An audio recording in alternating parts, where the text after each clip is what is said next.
Here's what the research shows us about modeling and executive function. First of all, when we have habits and routines, they typically get passed down to our children. Now, this can be a little anxiety producing and overwhelming because all of us, of course, have habits that we don't love. But we see from the research that more often than not, a lot of the habits that we take on are passed down to our children. Another piece of research is that our calm helps dampen our children's responses to anxiety and fear. I always say the term calm is contagious.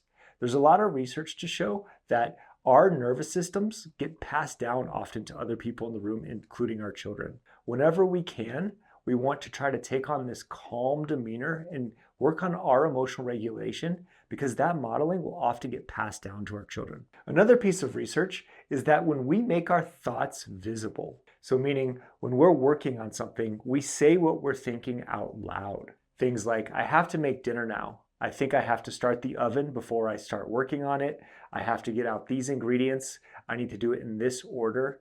This visible thinking and us talking out loud has a lot of effect on our children and helps develop these executive function skills. As we go through this, we only want to model one thing at a time. And the most important piece of all this is that consistency is key. If we want to model making our bed every single morning, well, doing it for a day or a week is great, but that consistency over the long term is what's really going to get passed down. So whatever you decide to work on, remember that consistency is key here. Now let's talk about how to model. When we talk about how to model, there's many different ways to do this, but the one I wanted to speak to is the I do, we do, you do modeling style. This is common in education and it does have a lot of research behind it. So let's say we want our students to make their bed every single morning. Well, first, we better make our bed ourselves because if we don't, we know our kids will call us out and it's just good modeling to get the habit rolling. After we do the I do piece, maybe we could help our child make the bed. So we're making the bed together. This does a couple things. First of all, it shows them what your expectations are. Often we say things like make your bed or clean your room, and we don't make it clear what those expectations are.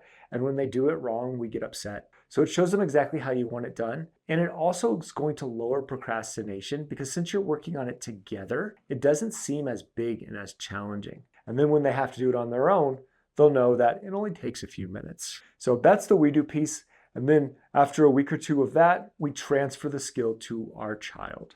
That's the you do piece. And then we give them a lot of love and a lot of accountability when they forget to do it. But that's the I do, we do, you do model. Another example of this, which is a question that I get all the time, is how do I get my child to remember to take their vitamins, their ADHD medication, or something along those lines? We can start by getting out the pill box ourselves and filling it for Monday through Sunday, and then showing them how after we take it, we leave it up. Maybe we set a reminder in our phone so we don't forget to give them their medication, and we model the process. After a week or two of that, then we do it together. Maybe we get the medication out and they put the pills in the pill box and they set the alarm in their phone and we're right next to them the entire time holding them accountable. And then finally, we transfer the skill to them. They're setting the alarm. They're remembering on Sunday night to pack their medication for the week, and it's on them. Of course, we're overseeing it to make sure they're taking it responsibly and not forgetting it on certain days, but we want to transfer it over to them gradually.